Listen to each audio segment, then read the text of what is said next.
Arrêtons-nous à présent sur cette souche qui a été identifiée à bord du MV Ondus, ce bateau de croisière, à savoir donc cette souche des Andes qui n'est pas inconnue. Elle a été découverte voilà 30 ans en Amérique latine. Léa Hurel, on vous retrouve en direct de Bogota. Bonjour à vous. Le Chili et l'Argentine ont déjà eu à gérer des foyers, mais ça n'a jamais créé d'épidémie dans ces deux pays.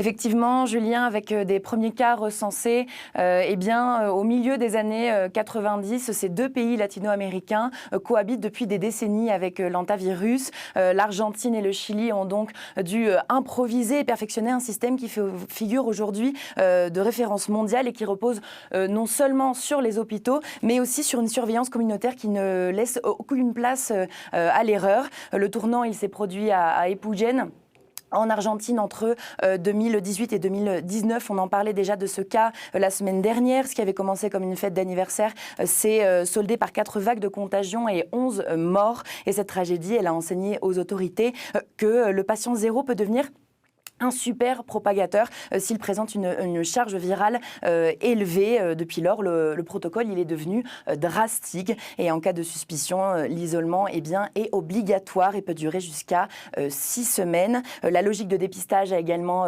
évolué au niveau de ces deux pays. Aujourd'hui, le Chili et l'Argentine disposent de tests qui permettent de confirmer un cas positif en quelques heures seulement. Une rapidité qui a permis en 2025 de faire baisser le taux de létalité au Chili à 8%, un chiffre extrêmement bas par rapport aux données historiques de ce virus. Mais la lutte, elle ne se limite pas au laboratoire. Il existe aussi toute une dimension d'éducation environnementale. Les populations du sud de l'Argentine et du Chili savent que le véritable danger, il vient des aérosols provenant des excréments du rat à longue queue, le rat à longue queue qui est porteur de ce virus.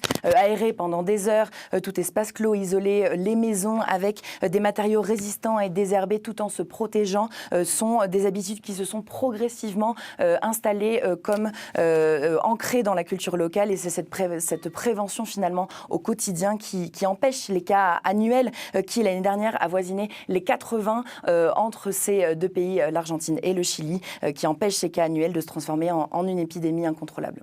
Voilà l'expérience qui est très utile donc pour prendre du recul. Léa, c'est vrai que l'inquiétude s'est quand même installée en Europe. L'Amérique latine n'a pas cédé à la panique visiblement.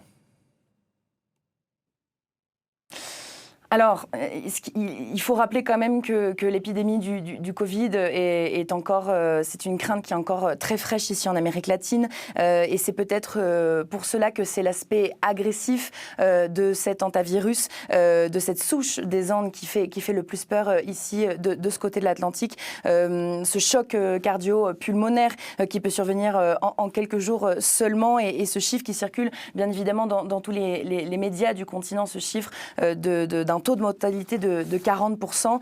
Mais effectivement, les exemples de l'Argentine et du Chili ont montré pour le moment que les cas chez l'homme sont finalement peu fréquents et les médecins, notamment argentins, font tout un travail de rappel en expliquant que pour la transmission d'une personne à une autre, c'est un contact assez étroit et prolongé qui est nécessaire, que ce n'est donc finalement pas de la même manière que l'on attrape une grippe ou un coronavirus en étant dans une file d'attente d'un supermarché ou dans un lieu public. Disons qu'ici, comme dans le reste du monde, les populations sont en attente de voir l'évolution des anciens passagers de ce fameux bateau de croisière et quand même avec la crainte tout de même que certains pays ne suivent pas le même protocole, ce protocole très strict qui est celui en vigueur en Argentine et au Chili. Bon, il y a des craintes quand même alors chez vous.